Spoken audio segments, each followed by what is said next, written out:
Under the ice of northern Greenland, there is a city. Not a research hut, a city.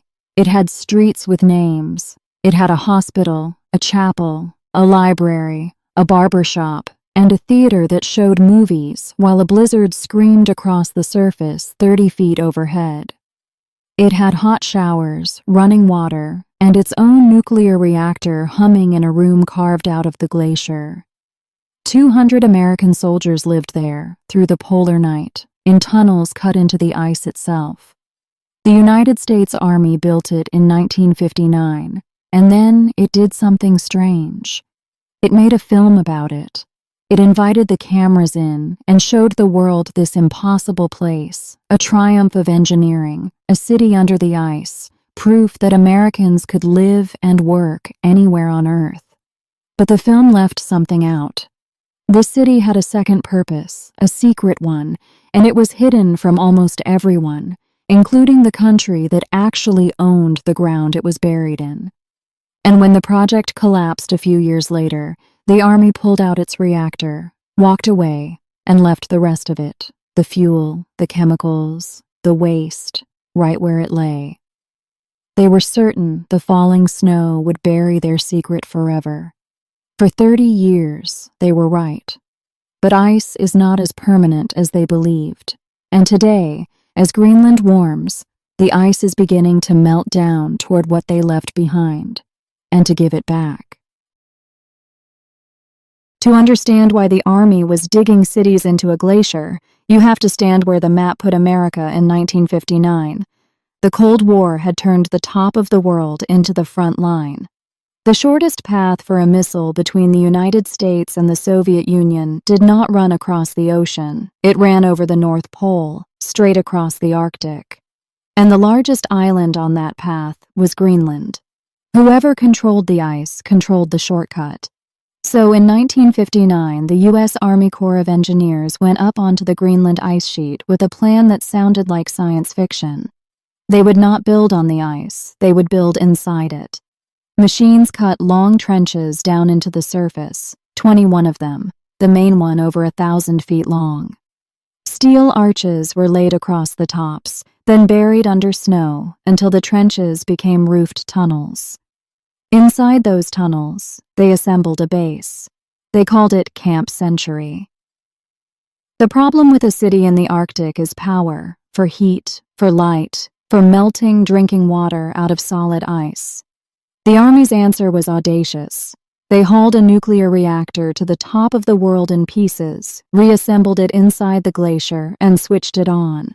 It was the first portable nuclear reactor ever built, and it ran the entire hidden city. And Camp Century did real science. Its crews drilled the first ice core ever taken all the way through an ice sheet to the bedrock below, a frozen record of the planet's climate going back more than 100,000 years, still studied today.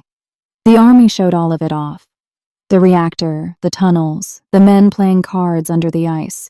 It even hosted a visiting Boy Scout. Camp Century was a public marvel.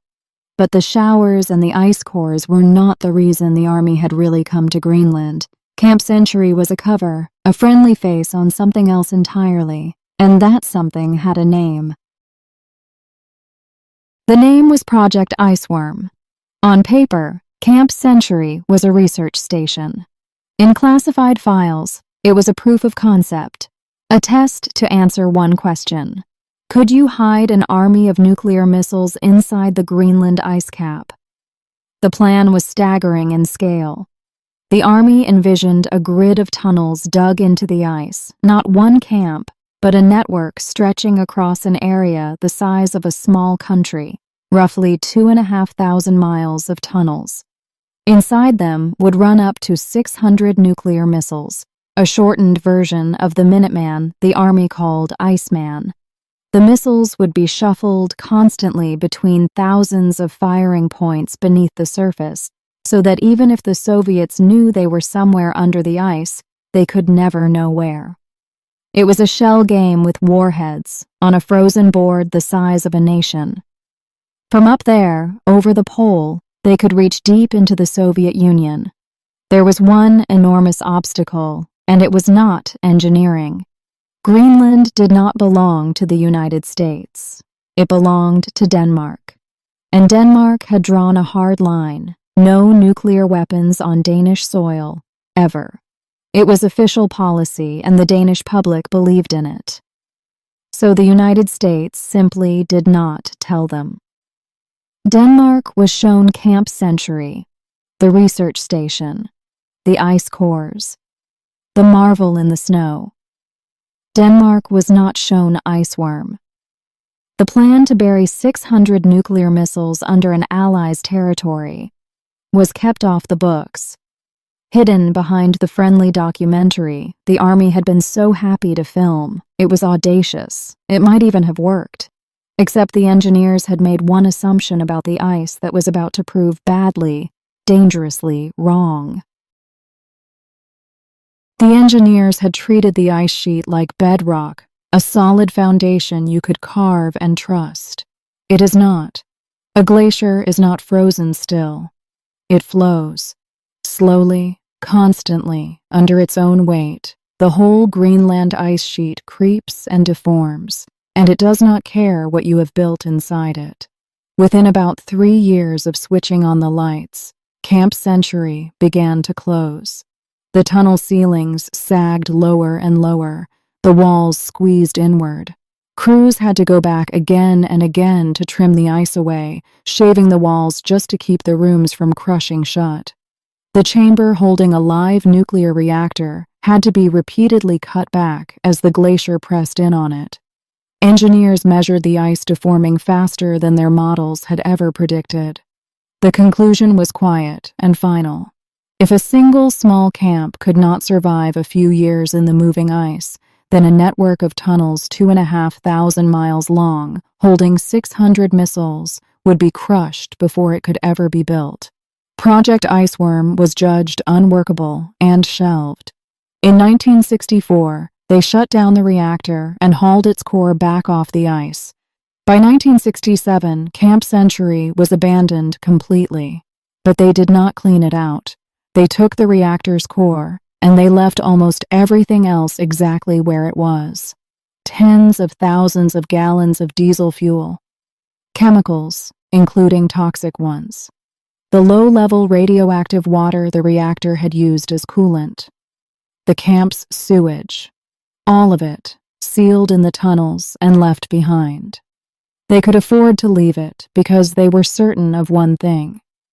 Up there, snow only ever falls and piles higher. Every year, the abandoned city would sink deeper under fresh ice, further from the surface, further from memory. The glacier would swallow it whole and hold it forever, a perfect tomb sealed by the cold. For a long time, that is exactly what happened. The secret and the poison sank into the ice and were forgotten until a document surfaced thousands of miles away in Denmark. The secret held for 30 years, through the rest of the Cold War and past its end. Iceworm stayed classified. Camp Century, if it was remembered at all, was remembered as a quirky footnote. That time, America built an igloo with a reactor in it. Then, in the mid-1990s, the thread was pulled, and not because anyone was looking for Camp Century. Denmark was reckoning with a different Arctic secret. In 1968, a U.S. B-52 bomber carrying nuclear weapons had crashed onto the ice near Thule Air Base in Greenland, scattering radioactive debris across the snow. It was a nuclear accident on the territory of an ally that had banned nuclear weapons. And for decades, the full truth of it had been managed and buried. In 1995, public pressure forced the Danish government to open an inquiry into what the Americans had really been doing in Greenland and what Danish officials had quietly allowed. That inquiry pulled declassified American documents into the light, and in them was Iceworm. There it was, in black and white. The plan to hide 600 nuclear missiles under the ice of a country that had forbidden nuclear weapons, and the fact that Denmark's own leaders had, years earlier, given a quiet, secret nod to American nuclear activities on their soil, while telling their public the opposite. The press called it the affair over the base, a scandal of a government that had lied to its own people and an ally that had lied to them. It was a genuine betrayal, but it landed as history, not as danger. Camp Century was 30 years gone, buried under decades of snow. Whatever had been left in those tunnels was somebody's Cold War trash, frozen and harmless and out of reach. That comfort rested entirely on a single assumption, that the ice up there would only ever grow. In 2016, a team of scientists sat down and worked out what would happen if it started to shrink. The study came out in 2016, and it reframed Camp Century from a Cold War curiosity into an open question about the future. The scientists mapped what was actually still down there and modeled how the ice above it would behave in a warming world. What they found buried in the glacier was not trivial. Roughly 200,000 liters of diesel fuel, unknown quantities of PCBs, chemicals toxic enough to be banned worldwide, the reactor's low-level radioactive coolant, and millions of liters of the camp's wastewater and sewage.